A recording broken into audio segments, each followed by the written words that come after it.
I'm going to ask this young man. I need a young black man. Would you come up here on the stage? There's a reason I want a young black man up here, because he represents some things that I'm going to talk to you about in just a moment. And so, why don't you take a seat right there?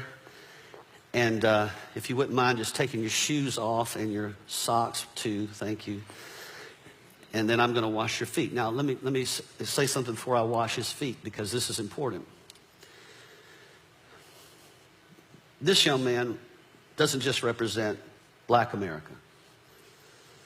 This young man represents all minorities for this moment right here. What most people don't realize about my race is my race has a hard time getting what's wrong in America. We have a challenge. The great slogan that was spoken at the beginning of this presidential race that got a person elected was, we're going to make America great again. Going to make America great again. When I first heard that, and everybody cheered, yay, I looked at the crowd, and it was predominantly my race cheering for that statement. And I thought to myself, okay, if I'm going to be a Christian, I need to filter that statement through the lens of other races, not just my own. And I'm thinking to myself, here's what I'm thinking. I'm thinking to myself, okay, if I'm a black person, maybe a young black man in America, and I'm thinking through the lens, make America great again, I'm thinking, when was America great for you? When was there a season of time in the last 240-something years that America was great for you? And so, I think about it. In the beginning of our nation, 1700s, we brought a lot of people like this young man from Africa by the millions. In fact, history tells us that between 17 and 60 million, no one has the exact number, died in that transition. The greatest atrocity of one race in all of human history. Way bigger than the Holocaust. And we all know about the Holocaust. But for some reason, this has never been really advertised too much, because my race, we don't want to feel guilty. And I'm not saying you should feel guilty, because you didn't do that, but your race did. Then after we had Africans as our slaves, African come to our country and become our slaves, then we also have to live with the fact that we also conquered Native Americans as well. We kind of huddled them over in the Midwest, took over their land. Then we went down to south of America and we said, Mexicans, we're going to take some of your land from you as well. California, Arizona, New Mexico, used to be Mexico. Who would think a Hispanic person? When was America great for Hispanic people? When was America great for Native Americans? What about Asians? Was it great when Pearl Harbor happened and we took 120,000 Japanese from their homes in California, put them in camps for 4 years because we suspected, even though they were citizens, that they might turn against our country? Was that great? The only people that could honestly say maybe America was great would be me, my race. It was great for us. We had a lot of folks like this young man and other people serving us for the last couple hundred years. And now, over the last few years, some of those people are rising up and they've had enough. And movements are starting and different things are happening in our nation that are saying, hey, we matter too. We are not the majority, but we matter too. And people like us are getting scared. We're getting fearful. Man, this nation is not like it used to be. Are we filtering that through the eyes of Jesus, or are we filtering that through the eyes of our race?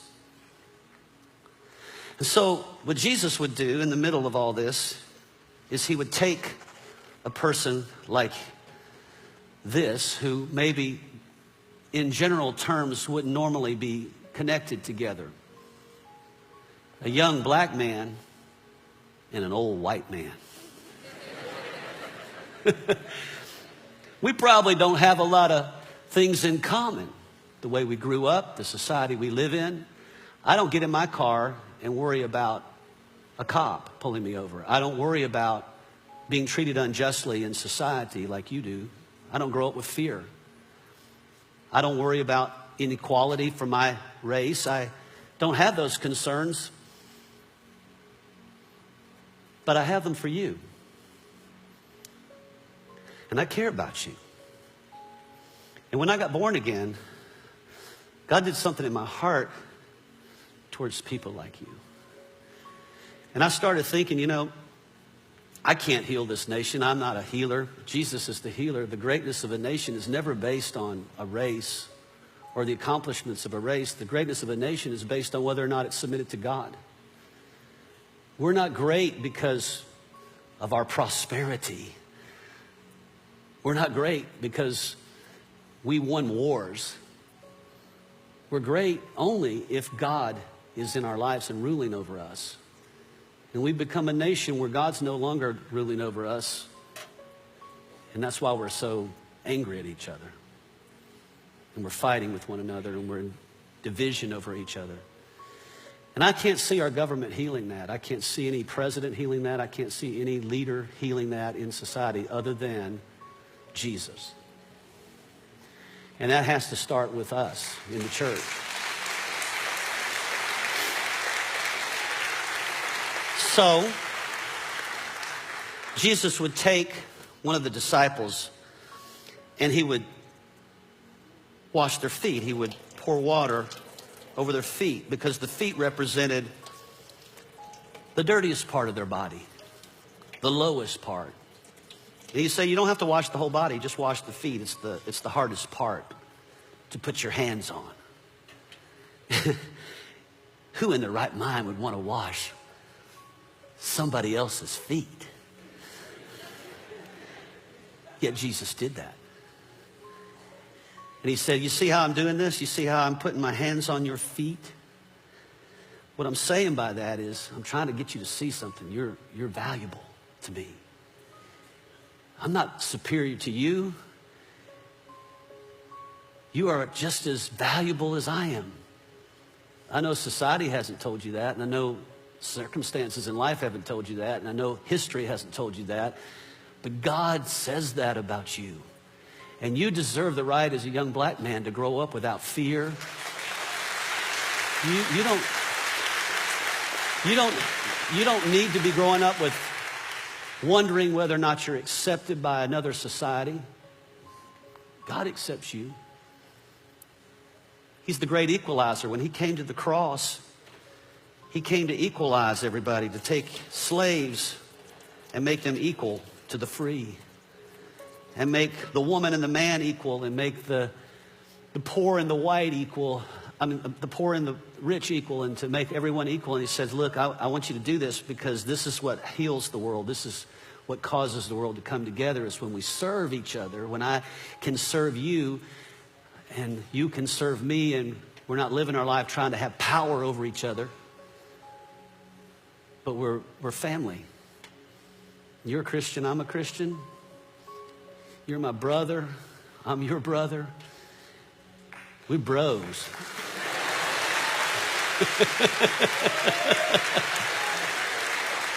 But there's not enough of me doing this. More of this needs to happen.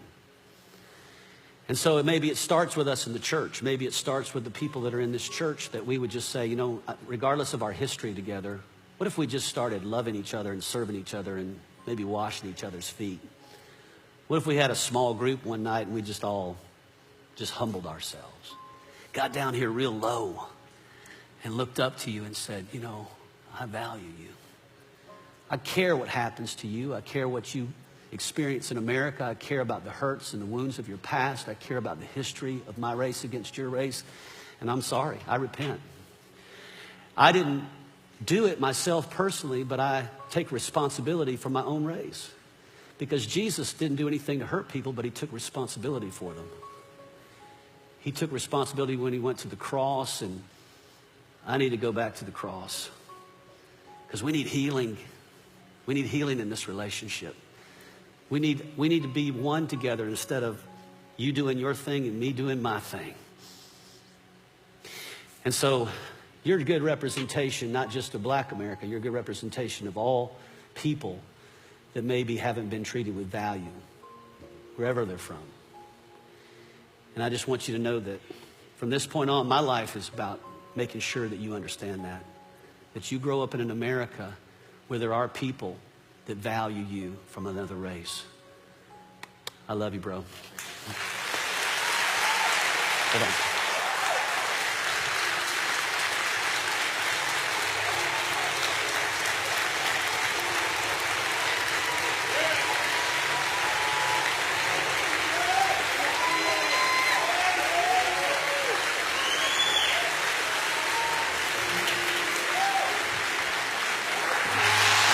Thank you, man.